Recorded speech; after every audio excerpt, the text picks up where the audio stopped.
All right, so first things first with Tony Pollard, most electric college football player in the world now.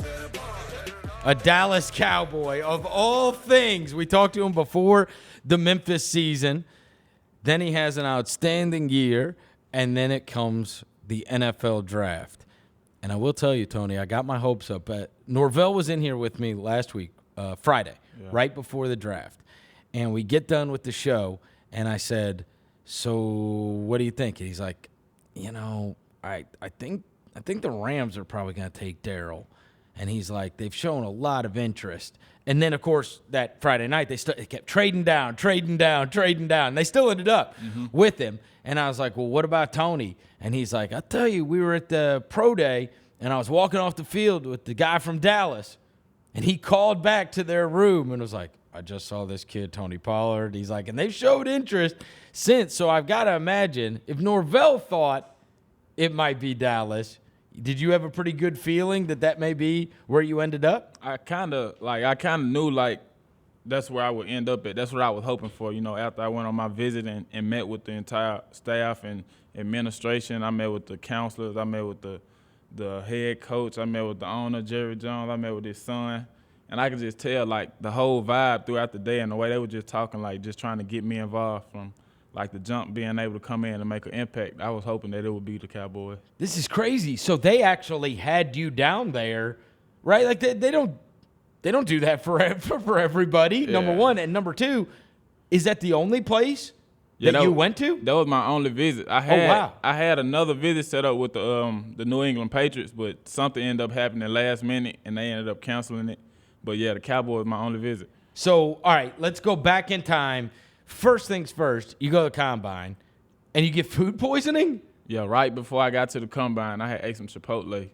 And no! Yeah, it did me bad. This is the worst ad ever for them. Really? It was. What was it? A burrito? It was the burrito bowl, Oh, no. Yeah. So you were trying to cut carbs even right before it, huh? Burrito bowl, you get food poisoning. Yeah. Right. This almost ruins your career, so you got no love for them. Right. This could have been a career-ruining food poisoning. Yeah, I was mad. I was hot. So you go there, and are you just throwing up the whole time? Before I got there, that's when I had did all my throwing up and all the sickness and all that. But, my body was still weak from, I threw up, 6 times, so I lost a lot of weight. I had to drink, 6 water bottles just to make weight for the weigh-in at the Combine. Then it was just crazy because, my body didn't have any energy. So everything that I was doing out there wasn't me at 100%. It was just what I had left from. Did you consider not doing it? Or did you feel like I have to do this? I kind of did, but, that's a once-in-a-lifetime thing going to the Combine, so I just wanted to make the most of it. And I knew I had Pro Day coming up, so I knew I would have a chance. You could make up for it if you didn't do everything that you wanted. So are you pissed after your 40 time? Yeah, I was mad. After the vert, I normally was jumping 37s, 36 and a half. I jumped to 35. I'm like, okay, that's kind of off, but I can deal with that. Then when I did my broad normally was I think my broad normally was a 10-7 or a 10-8, and I had jumped a 10 flat. And I'm like, that ain't right. Then we got to the 40, and I ran the first 40, and they said 4.52. And then that's when I knew, I knew my whole body was just weak. It was just something's not right here. Yeah. Now, are you getting nervous, upset as this is all going on? Because you're sitting there going dude, I know I can jump farther than this. I know I can run faster than this. I was getting upset, but I just I know I ain't test good, but I'm just going to do my best on the drills, try to show what I can do on the drills, catch the ball clean, and just finish out strong. Did you feel like you did okay in the actual drills? Yeah, I feel like I did pretty good in the drills. Okay. And then what kind of feedback were you getting at the Combine? And are you telling everybody, bro, I ate Chipotle, I'm dying.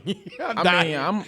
I feel like I'm my hardest critic, so I'm always hard on myself than anybody else could be. But, coming back, people telling me good job, I had a good performance, and even with me running a 4.52, I was one of the top 10 fastest for the running backs. But still, when I knew how fast I was supposed to be, I wasn't satisfied with that. So right. I just knew that I could do a lot better. That's what had me so frustrated. All right, so what are they thinking? And now, when you were leaving, I sat there and I said, man, I hope he's making the right decision, because in college, you dynamite and you return all these kicks for touchdowns and punts for touchdowns. And as you know, in the NFL, it's just gotten less and less and less, right? Like those guys that were getting to do it, hell, half of them you don't get to run back anymore. They go through the end zone, or people just bring it out to the 25, and then punts same way. There's mostly fair catches and whatever. And so now, what are you going to be viewed as? And so when you went in there, are you saying you can just put me anywhere? Like a Percy Harvin, right? I can play in the slot. I can be a running back, or whatever. Or obviously you worked out with the running backs. Are you sitting there going, I'm a running back?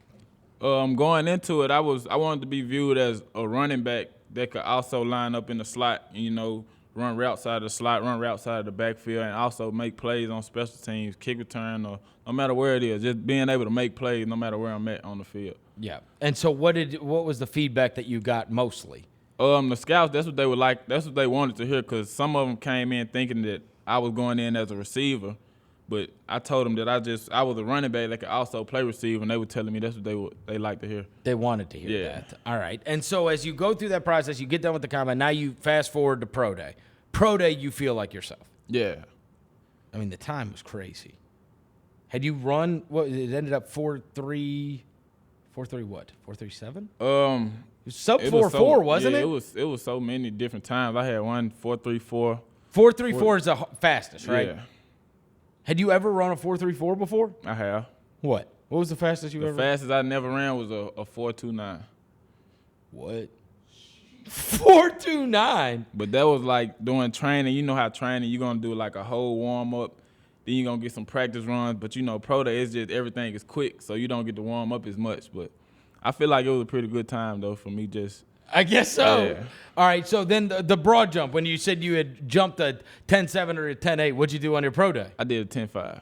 10.5. Yeah. Okay. So right, like everything is infinitely better than what you had done. Yeah, at the combine. And so now after the pro day gets done, I said that Norvell said the Cowboys seemed super interested in you. What kind of feedback did you get after the pro day? I had a lot of teams hitting me up, contacting me, setting up meetings in the meeting rooms at Memphis, working on the field. I worked out for like 6 different teams. Oh, wow. Yeah, the Cowboys, when I went up there and visited the Cowboy, that's when he was really showing me how much love and like what he really thought of me at my pro day. Because, after pro day, I didn't really talk to him after that. But once I went on my visit and went up there and met with all the coaches, met with the running back coaches, that's when he was just telling me how impressed he was. All right, take me through take me through the visit. So the Cowboys say, hey, Tony, we want to get you down here. We want to meet you, whatever, have you check out the facilities and whatever else. Obviously, it's their choice, right? It's a little different than like a recruiting trip, right? Because they're the ones that have to make this choice, but they also want you to be comfortable and want to be there too. As you go down there, what is the day? It was pretty chill, actually. Like, once you first get down there, I got there early. So when I got in, I checked into the hotel. I laid down for a few hours.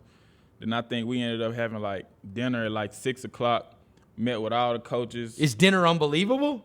It was pretty good. Like, you go to, like, a restaurant? No, we ate at the facility. Oh, you ate at the facility? Because, everything is there. And, everything that they have is new. So spectacular. It's top-notch everything that you eat. Top-notch everything. The whole facility was crazy. Crazy. So I'm meeting all the coaches, meeting the head coach. I'm meeting the owner, Jerry Jones. I'm meeting his son. So I'm talking to everybody, the running back coach, all the position coaches, offensive coordinator. You've been a sports fan forever. As Jerry Jones walks in and it was crazy. Hey, Tony, are you like when I seen him, it was just crazy. Like, this is freaking Jerry Jones. Exactly. You were wilding out. Yeah, but it was a pretty chill visit. We ate after I met with everybody. That was the end of the first day. Okay. The second day come around, that's when we did like the tour of the facility. We talked to the different coaches. We talked to like the mental counselor. We talked to I think it was like the marketing people for the Dallas Cowboys. Then I met with the special teams coach. I met with the offensive coordinator. I met with the running back coach. And we had a short meeting, and then we went back and ate, and that was it. And that was it. That was it. And so as you leave, are you thinking, these guys are going to draft me? That's what I was hoping. I was like, You were. honestly, after I went and they were talking to me, they was like, after you come here, you probably don't even want to go see anywhere else because, like, the facility is so nice and neat and Right. everything is brand new buildings on the way. Like, the whole area just crazy. It's crazy. Yeah. Okay, so now you get back, and what are you telling your family? I'm like, yeah, I want to go to the Cowboys. I'm like, yeah. But you know, my whole family was still a fan, so they like the Cowboys. I'm like, yeah, I want to go to the Cowboys. Like, Do they feel like you're a traitor at that point? Obviously, they want you to get drafted. They want you to be in the NFL. But they're lifelong Steelers, right? yeah, they got to change that. We Cowboy fan, Cowboy Nation now. Will they change? Yeah, they will change. Did you make them throw out their stuff? I ain't make them throw it out, but we not finna be seeing it, so you might as well be Have thrown out. you met any resistance on that?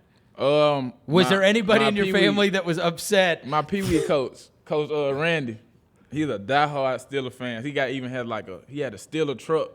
You know, it took everything in him. But I told him it's a process. I'm gonna give him a couple weeks. You gonna give him a couple I weeks? ain't expect him to just jump over first day. So I know it's rough for him. He's the only one.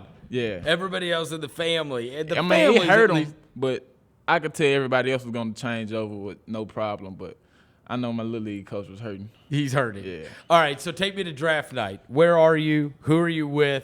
And then how does this play out? Obviously, we're now to Saturday. Mm-hmm. So are you thinking Saturday's the day? Yeah, I was. You weren't sitting around disappointed on Thursday and Friday. Nah. Gotcha. So you're thinking Saturday's going to be my day. Yeah, I was hoping for the fourth round, early fourth round, and I guess God heard my prayers and He answered them and brought the Dallas Cowboys, called my phone, and that's where I'm at now. Okay, when they call your phone, do you know who it is? Like, I didn't have a number saved, but it had Dallas at the bottom of it, so I knew it was Dallas Cowboys. It had to be, and they were showing the most interest. So, like, when they said it, my heart just got to jumping. I answered the phone. I was talking. Then they ended up giving the phone to Jerry Jones. He was like, how do you feel about being a new Dallas Cowboy member? And like I didn't even know what to say. I just said yes, sir, the whole time. It was just yes, sir. So I was so excited, and I was trying not to cry because it took everything in me not to. But, man, it was crazy how, like, the emotions and everything that hits you as soon as you get on the phone, it was crazy. I can tell how you're lighting up right now. Yeah. It's like the greatest moment ever. It was. Right? The greatest moment, like, you never get to do that again. Like, whatever feeling you had right then, like all that work you had done, there's the That's it. You see it. I can't imagine what's running through you. You're probably getting chills thinking about it when you look down at the phone and you see it. Because do you know in advance, has your agent told you, hey, I think they might take you here? Or I had talked to my agent like a few days before the draft, and he was telling me, like, all the teams like me, it's nothing but good feedback. But as far as who I go to, we still don't have a clue. Like, it can be anybody. But in my head, I'm like, it's going to be the Cowboys. Like, did you know what pick they had in the fourth round? I seen they had two. I think they traded one of them. Okay. And it was coming up like 3 picks before. That was right before I got the phone call. I'm like, they may pick me with the second pick in the fourth round. But I don't know. I hope it's the first one. But the next thing I know, I got the phone call. And that's when Jerry Jones tells you, and then everybody's going crazy. Yeah. Right?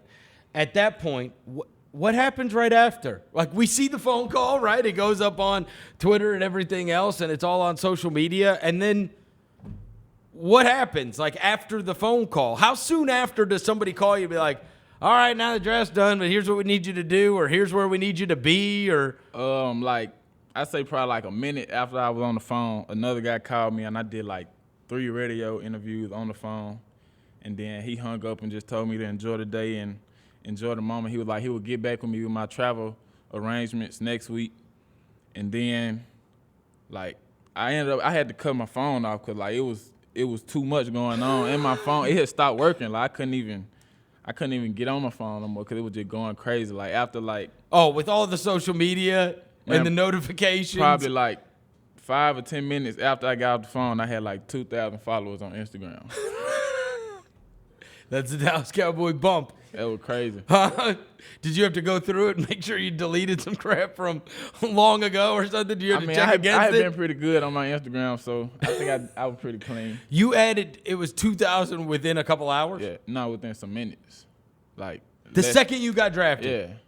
That's insane. Like 10 minutes, I had like 2,000 followers. That's insane. That's insane. And so what's the rest of the day like? Like, I can't imagine, right? Like, all your nerves are for that moment. Mm-hmm. Now they call. Now you're probably all like, it's all kind of surreal. Like, is this happening?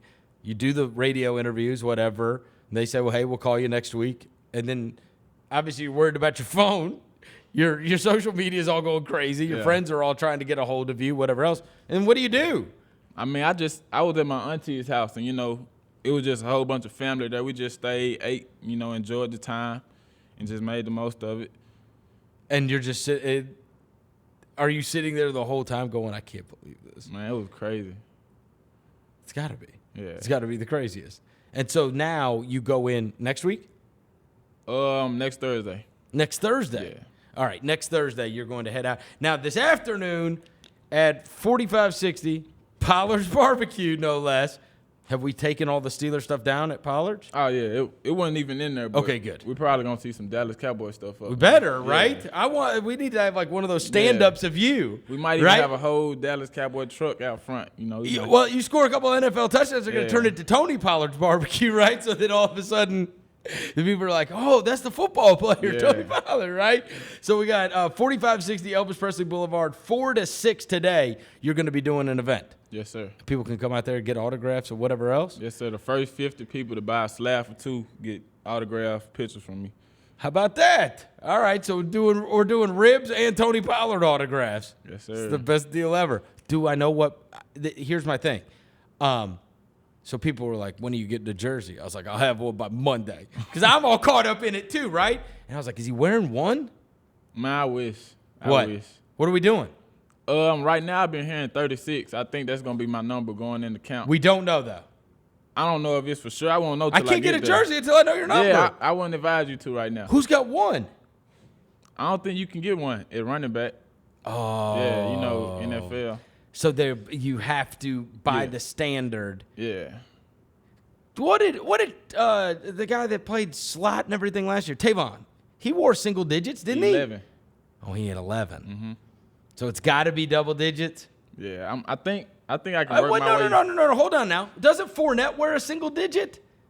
Or is that just LSU? I guess in college you can do whatever you want. Yeah. In college you can do whatever you want, and then in the NFL I think the only people that can do the protocol. single digits is the quarterback and the kicker.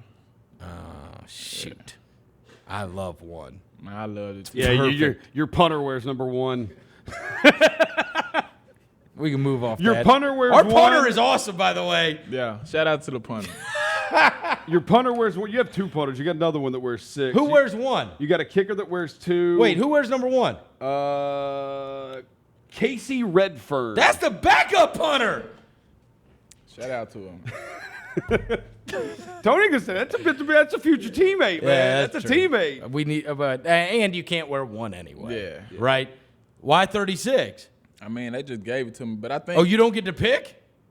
I guess not, but I think I can work my way, into a better number before the season comes. That's what I'm gonna try to. You're gonna ask him for a better. I don't That's know. what You I'm could do gonna the try to 3-6 Mafia thing. What's that? 3-6, right? Yeah. Then you're 3-6. At least we could tie in Memphis to it. No. I mean, if I gotta stick with the 36, I'm gonna do that. But You want a different number. If it's a way I can get something lower, What do we want? If we can't go single. give me like 23 or something like that. Yeah. How about I In the just 20s. how about this? How about I go on like the Dallas Cowboys website and I order a Pollard 23 number, and then they'll be like, "Wait, what?" And they'll be like, "Well, he asked for a 23. Now people are ordering Pollard 23 jerseys." Hey, we might Not have a bad something. idea, right? We might have something with that. And one. that way I could do it, and I'd be like, "Actually, this is his first number." Even if you don't end up wearing it, but like that's his first number. Yeah. Or that's the number he wanted, right? That's the number he wanted. So now you have a week, and then do you jump right into football stuff? Jump right into it. Nobody has 23 for the Cowboys. Nobody has it. Ew, Looking at the roster. Tony Pollard. There's a 24, there's a 26, Zeke is 21, Like, Let's go. you get 23. Let's go. I will tell you, they have atoned to me. They have made up for last year. I was in Chattanooga, Tennessee. I was on a trip there. I ran into my hotel right before they're picking the second round. And I sat there like this, and I said, they're doing it. Anthony Miller. I'm going to get to do this. And they took this offensive lineman from Texas, and I was crushed. I'm already mad. My wife's like, what's wrong? And I'm like, I can't believe this. Like, they had the chance. He's right there. And I swear, as I'm yelling and unpacking my stuff, they say, whatever the next pick was, the Chicago Bears select Anthony. I'm like, oh, no. That's It was crazy, literally the next pick. Because I was there and like he was on the phone and we were all thinking it was the Cowboys. That's what we were all thinking. It was the next pick. He went to the Bears. And I was like, I'm never forgiving them for this. I forgive them. Yeah. Right? We got Tony Pollard the next year. And so as this now, a week from now, do you know when we say football stuff starts? I mean, my God, it's May. What's it going to be? It's going to be May 10th? And you guys start like some kind of mini camps, etc.? Yes, sir. Who have you talked to from the Cowboys? I forgot his name, but I guess it was one of the people that talked to the rookies and get everything situated. Oh, I meant players. Dak Prescott texted me the day I got drafted, and he was just telling me congratulations, and he's ready for me to come in and just be ready to work. Well, that's cool. Yeah, that makes you feel good immediately, right? Yeah. So Dak reaches out. Anybody else? You said you knew Gallup, Michael Gallup, who's a receiver for the team. Yeah, I talked to him on Instagram. Nice. Yeah. Anybody else that you've heard from? I think that's it, but like I got so many unread messages, I haven't even been able to check. So the offensive coordinator, super young. Yeah. Kellen Moore, who used to be the quarterback at Boise, and now he's the new offensive coordinator. I'm sure you talked to him. Yeah, I talked to him on my visit. What was he like? He was cool. Like, yeah. He was a young dude, cool. He he was real familiar with like the college scheme and how they like to use guys in different spots and different positions. So I think that's kind of why we clicked so good. Yeah. Well, and he was an awesome college quarterback, right? And so, and the other thing is, as you're a football fan, Boise ran all kinds of fun stuff all the time. As you're watching that play, so you went through all the draft process and everything, right? And obviously you played an entire college career at Memphis. On draft day, give me some of your surprises or guys that you saw and where they got drafted, or guys that got drafted lower than you thought, and you're watching non-Memphis, and it's playing out, and you're like, oh, I remember playing against him, or I remember seeing him at the combine or whatever it was. One person who I was surprised with, I remember on my Dallas visit, we were roommates. It was me and Emmanuel Hall from Missouri, and like I remember seeing him at the combine. His numbers was crazy. Like, I think he jumped like a 43-inch vertical, ran like a 4.3. Like, it was crazy, and he went undrafted. That was surprised me. I wonder where he ended up signing up. Chicago Bears now. The Bears? Yeah. But you saw him, and you roomed with him in Dallas? Yeah. And you saw him at the combine. Yep. What about guys that you played against? Do you remember? It's so funny. Norvell was telling me that because I asked him about the kid from Houston, Ed Oliver. Yeah. And he's like, we had plays that I had written to run when he wasn't in the game. He played every play. Like, I never got to run the plays because this dude never left the game. And I was like, oh, jeez. I mean, if you've got another coach saying, I got plays to run for when they sub him out, you've got to be something serious. I mean, it wasn't like one person couldn't block him. Like, he had to get double teamed. Yes. Yeah. Yes. And he probably felt, I mean, for a long time, everybody thought he was going to go number one, right? Yes. The other guys that, your other Memphis buddies. So what was it like experiencing it with them, especially with Daryl and the Rams? Did Daryl think he was going there? I think it was either them or like the Steelers. He said the Steelers were showing interest in him. But I honestly thought he would have went earlier. I did too. Yeah. I did too. I mean, it was especially after what he ran. Yeah. And especially after he averaged 10 yards a carry. Crazy. His stats are – you go back and look at his stats. I mean, it's like 10 yards a carry, 16 yards of reception. Just bananas. And yours too. I mean, like, you guys did big for Memphis, right? Because now all of a sudden people see they can go and put up those numbers. What is there? There's 50 of y'all in the backfield. Yeah, we were loaded. You all shared. And Patrick staying, right? He probably could have gone. Yeah, he's up next. If he wanted to, right? So he probably could have gone. And then there was who was the kid we were talking about? The freshman, the real fast one. He's small too. What's his name? Gainwell. Fast. Yeah, Fast. that's my boy. Well, and he doesn't even get carries, right? He wasn't going to be able to get carries because y'all are there right now. But as you see what you're leaving behind, you know, I joked with Mike that he probably looked at spring and was like, where's Tony? Where's Daryl? Right? Because he got so used to giving you guys the ball. As you walk away from that team, you know what's left on that squad. Everybody's predicting like that they have a great season. I mean, it's not typical that you lose awesome draftable players and then you're able to still be exceptional. But it seems like they were loaded behind you guys. Yeah, we really were. I mean, we left the team in good hands. Like, the offensive line that we have is still going to be a crazy offensive line like last year. The running back core is still deep. You know, we still got receiver. We still got DeMonte Cox. We still got Kadarian Jones. We got my boy Pop Williams. So we pretty loaded. You think they're going to be good? Yeah. All right. So do you know what you're doing for Dallas? How does it work at the beginning? Do you go and stay at a hotel at the beginning? Are you already looking for places? Man, I don't even know. You don't know what to I'm just do. ready to go there and get to work. Have you bought anything? Look at you, haven't. Mr. Responsible, huh? No? Nope. No watch, no car, no nothing. None of that. You already had the chain? Yeah, I had the Can chain. we at least get a chain, son? I had the chain already, but Get a Cowboys tattoo? nah, I ain't You got got one good of them. tats. Add one. Yeah, I think Can we add a star or something? I'm gonna sleeve the arm. That's coming next. Oh, no. Yeah. You're going to sleeve the arm? So no purchases. Nothing major. How financially responsible are you? It's now you got to maybe just find an apartment or something down there? I don't know if You got any friends in Dallas?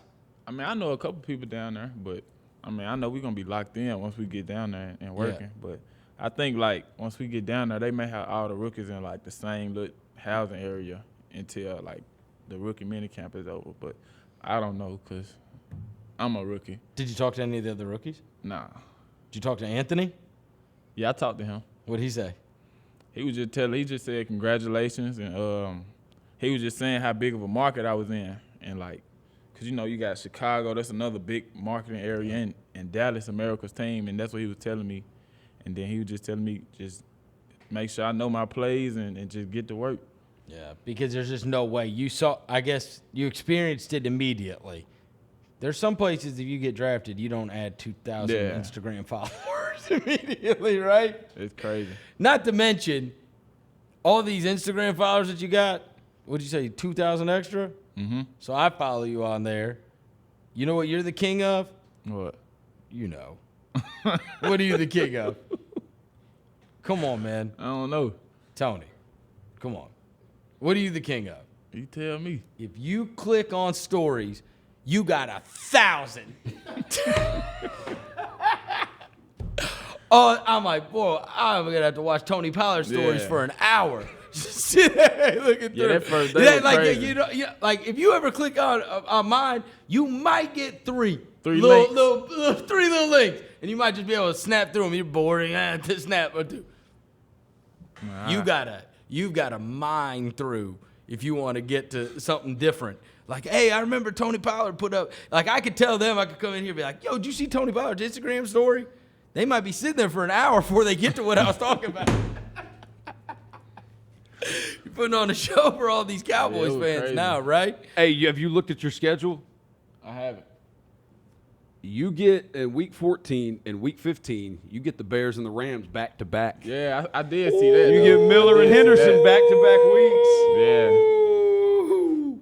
Back-to-back weeks? Back to back weeks. You get at Chicago on a Thursday night prime time, and then you get the Rams the following Sunday. Yeah. Damn.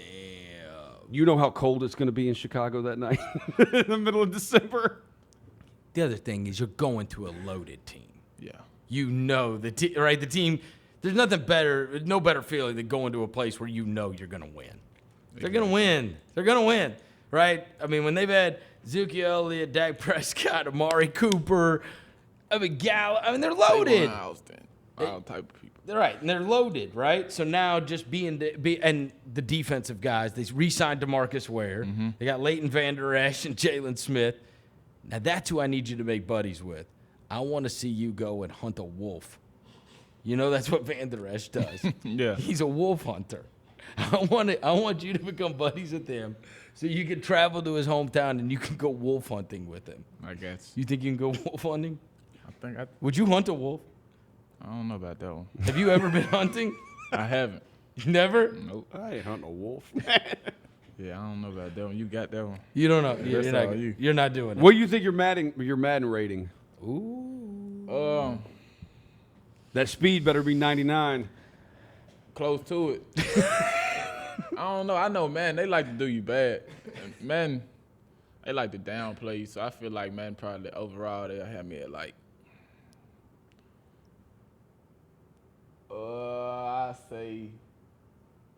I say low 70s. I say 75. That's where I'm at. It hasn't come out yet. Yeah, I don't know. We don't know Yeah, yet. It ain't been out yet, yeah. Yeah, I feel like that's where they'll have me, but I know in next season, though. It'll be different. Who is it? Mahomes is on the cover this year. Is that true? I think it's, yeah, I think Pat Yeah. Mahomes is on the cover this year. Oh, all right. Yeah, well, hell. Who knows? We'll just wait until the game comes out. 75, whatever. Yeah. You gotta as long as I got my speed right, though, I feel like I can work with 75. Well, you have to let us know immediately when you find out your number. I got You you. gotta- I normally don't even play Madden, but now that I'm on No, the no, no, game, no. I'm talking about your real number. Oh, So I yeah. got to get a Pollard jersey. I got you. But, I mean, if I'm going to get a Pollard jersey, Yeah. I ain't going to go buy 36. Yeah. I wanted one so bad. I forgot the NFL's got that rule. Mm-hmm. But if you get 23, a 23 Pollard jersey would be unbelievable, right? Yeah. And so I guess you'll be there in a week. Maybe you can. I guess you got to start. Yeah, I gotta Begging I guess I gotta people, work my right? way- Work my way to it. You got to start begging I'm people fine like, with it. hey, how do you? Did they just give you something that said 36 on it? Where did that I mean, come I from? just been seeing a lot of different posts on Instagram, Twitter, just saying it had like all the rookies' numbers, and it had 36 on them for all the ones that I seen. I wonder if that was just. But a I don't know number if to that's put- official. I mean, I'm not gonna know until I actually get there. and see. I got you. All right. Well, as soon as you know the number, let us know. I could not have been more thrilled. You get to go to my favorite team, and your whole family has to convert. Yes, indeed. That one really, that does it for me. The idea that a whole family Oh. of Steeler fans has to Everybody. become Cowboys fans just warms my soul. That is the best, because you know they hate that so much. Draft day, it was killing them. Were you a Steeler guy? Nah, I like the Ravens. That's what I used to like. Oh, you like the Ravens? Yeah, because my first team that I played for Little League was the Whitehaven Ravens. So, yeah. So that's fine. But you're not. There's no love lost. I mean, No. whatever. Who cares? I'm a Cowboys fan now, right? At heart. There all you the go. way. I mean, your whole life. That's what you got to say Yeah. in those interviews. Last question. Everybody always says the goofy things they get asked when they have to go through that whole process at the draft combine, when you go to the interviews, whatever. What was the goofiest thing that somebody asked you?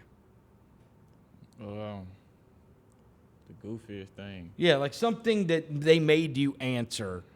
You know how they'll I- do, I you know how honestly- they'll do the whole like if you're in the or would you rather be a dog or be a cat, or would you know what I mean, if you're walking into a house that sets on fire, what do you grab first, this kind of stuff, right? They're trying to learn more about your personality, I suppose. I really don't even know. 'Cause You didn't get anything weird. I did, but I was asked so many questions, but I can't even remember all the questions they was asking. You don't remember. Yeah. All right, he's Tony Pollard. He's a Dallas Cowboy. That's the best. Yeah. That is the best. I'm so happy for you, man. And I'm so happy for the Cowboys, too. Just like run back touchdowns. That's it, right? I got you. They catch the ball, run it to the end zone. Oh, by the way, turf. It's turf. That is a mega bonus, right? You got to go play in like Green Bay, Chicago. Everybody's slower. It's just impossible not to be, right? That's a fast track, brother. So we need that 4-2. Yes. All right, we'll be back after this. Chris Vernon.